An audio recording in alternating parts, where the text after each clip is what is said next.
जय श्री हरि दोस्तों, आइए सुनते हैं उत्पन्ना एकादशी का महत्व और व्रत कथा। धर्मराज युधिष्ठिर कहने लगे कि हे भगवान, मैंने कार्तिक शुक्ल एकादशी अर्थात प्रबोधिनी एकादशी का सविस्तार वर्णन सुना। अब आप कृपा करके मुझे मार्गशीर्ष माह के कृष्ण पक्ष की एकादशी के विषय में भी बतलाइए। इस एकादशी का क्या नाम है तथा इसके व्रत का क्या विधान है? इसकी विधि क्या है? इसका व्रत करने से किस फल की प्राप्ति होती है?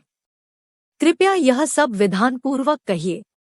भगवान श्री कृष्ण बोले, मार्गशीर्ष माह के कृष्ण पक्ष में आने वाली इस एकादशी को उत्पन्ना एकादशी कहा जाता है। यह व्रत शंखोद्धार तीर्थ में स्नान करके भगवान के दर्शन करने से जो फल प्राप्त होता है उसके बराबर पुण्य मिलता है। व्रत करने वाले भक्त को चोर, पाखंडी, परस्त्रीगामी, निंदक, मिथ्याभाषी तथा किसी भी प्रकार के पापी से बात नहीं करनी चाहिए। इसका माहात्म्य मैं तुमसे कहता हूँ, ध्यानपूर्वक सुनो। उत्पन्ना एकादशी व्रत कथा। युधिष्ठिर कहने लगे कि हे भगवन, आपने हजारों यज्ञ और लाख गोदान को भी एकादशी व्रत के बराबर नहीं बताया, सो यह तिथि सब तिथियों से उत्तम कैसे हुई, बताइए। भगवान कहने लगे, हे युधिष्ठिर, सतयुग में मुर नाम का दैत्य उत्पन्न हुआ। वह बड़ा बलवान और भयानक था। उस प्रचंड दैत्य ने इंद्र, आदित्य, वसु, वायु, अग्नि आदि सभी देवताओं को पराजित करके भगा दिया। तब इंद्र सहित सभी देवताओं ने भयभीत होकर भगवान शिव से सारा वृत्तांत कहा और बोले, हे कैलाशपति, मुर दैत्य से भयभीत होकर सब देवता मृत्यु लोक में फिर रहे हैं। तब भगवान शिव ने कहा, हे देवताओं, तीनों लोकों के स्वामी, भक्तों के दुख खून का नाश करने वाले भगवान विष्णु की शरण में जाओ। वे ही तुम्हारे दुख खून को दूर कर सकते हैं। शिवजी के ऐसे वचन सुनकर सभी देवता क्षीरसागर में पहुंचे। वहां भगवान को शयन करते देख हाथ जोड़कर उनकी स्तुति करने लगे कि हे देवताओं द्वारा स्तुति करने योग्य प्रभु, आपको बारंबार नमस्कार है। देवताओं की रक्षा करने वाले मधुसूदन, आपको नमस्कार है। आप हमारी रक्षा करें। दैत्यों से भयभीत होकर हम सब आपकी शरण में आए हैं। आप इस संसार के कर्ता, माता पिता, उत्पत्ति और पालन करता और संहार करने वाले हैं। सबको शांति प्रदान करने वाले हैं। आकाश और पाताल भी आप ही है। सबके पितामह ब्रह्मा, सूर्य, चंद्र, अग्नि, सामग्री, होम, आहुति, मंत्र, तंत्र, जप, यजमान, यज्ञ, कर्म, कर्ता, भोक्ता भी आप ही है। आप सर्वव्यापक है। आपके सिवा तीनों लोकों में चर तथा अचर कुछ भी नहीं है।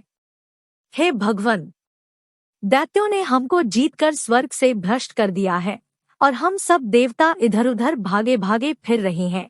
आप उन दैत्यों से हम सबकी रक्षा करें। इंद्र के ऐसे वचन सुनकर भगवान विष्णु कहने लगे कि हे इंद्र, ऐसा मायावी दैत्य कौन है जिसने सब देवताओं को जीत लिया है? उसका नाम क्या है?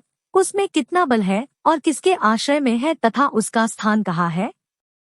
यह सब मुझसे कहो। भगवान के ऐसे वचन सुनकर इंद्र बोले, भगवन, प्राचीन समय में एक नाड़ीजंग नामक राक्षस था। उसके महापराक्रमी और लोकविख्यात मुर नाम का एक पुत्र हुआ। उसकी चंद्रावती नाम की नगरी है। उसी ने सब देवताओं को स्वर्ग से निकालकर वहां अपना अधिकार जमा लिया है। उसने इंद्र, अग्नि, वरुण, यम, वायु, ईश, चंद्रमा, नैऋत आदि सबके स्थान पर अधिकार कर लिया है। सूर्य बनकर स्वयं ही प्रकाश करता है। स्वयं ही मेघ बन बैठा है और सबसे अजेय है। हे असुर निकंदन, उस दुष्ट को मारकर देवताओं को अजेय बनाइए। यह वचन सुनकर भगवान ने कहा, हे देवताओं, मैं शीघ्र ही उसका संहार करूंगा। तुम चंद्रावती नगरी जाओ। इस प्रकार कहकर भगवान सहित सभी देवताओं ने चंद्रावती नगरी की ओर प्रस्थान किया। उस समय जब दैत्य मुर सेना सहित युद्ध भूमि में गरज रहा था, उसकी भयानक गर्जना सुनकर सभी देवता भय के मारे चारों दिशाओं में भागने लगे। जब स्वयं भगवान रणभूमि में आए तो दैत्य उन पर भी अस्त्र, शस्त्र, आयुध लेकर दौड़े। भगवान ने उन्हें सर्प के समान अपने बाणों से बींध डाला। बहुत से दैत्य मारे गए, केवल मुर बचा रहा। वह अविचल भाव से भगवान के साथ युद्ध करता रहा। भगवान जो भी तीक्ष्ण बाण चलाते वह उसके लिए पुष्प सिद्ध होता। उसका शरीर छिन्न भिन्न हो गया, किंतु वह लगातार युद्ध करता रहा। दोनों के बीच मल्लयुद्ध भी हुआ। 10,000 वर्ष तक उनका युद्ध चलता रहा, किंतु मुर नहीं हारा। थककर भगवान बद्रिकाश्रम चले गए। वहां हेमवती नामक सुंदर गुफा थी, उसमें विश्राम करने के लिए भगवान उसके अंदर प्रवेश कर गए। यह गुफा 12 योजन लंबी थी और उसका एक ही द्वार था। विष्णु भगवान वहां योगनिद्रा की गोद में सो गए। मुर भी पीछे पीछे आ गया और भगवान को सोया देखकर मारने को उद्यत हुआ। तभी भगवान के शरीर से उज्ज्वल कांतिमय रूप वाली देवी प्रकट हुई। देवी ने राक्षस मुर को ललकारा, युद्ध किया और उसे तत्काल मौत के घाट उतार दिया। श्री हरि जब योगनिद्रा की गोद से उठे तो सब बातों को जानकर उस देवी से कहा कि आपका जन्म एकादशी के दिन हुआ है, अत आप उत्पन्ना एकादशी के नाम से पूजित होंगी। आपके भक्त वही होंगे जो मेरे भक्त हैं। अगर आप भी मेरी तरह श्री हरि के सच्चे भक्त हैं, तो चैनल को सब्सक्राइब करके कमेंट बॉक्स में जय श्री हरि जरूर लिखें तथा वीडियो को लाइक और शेयर भी करें।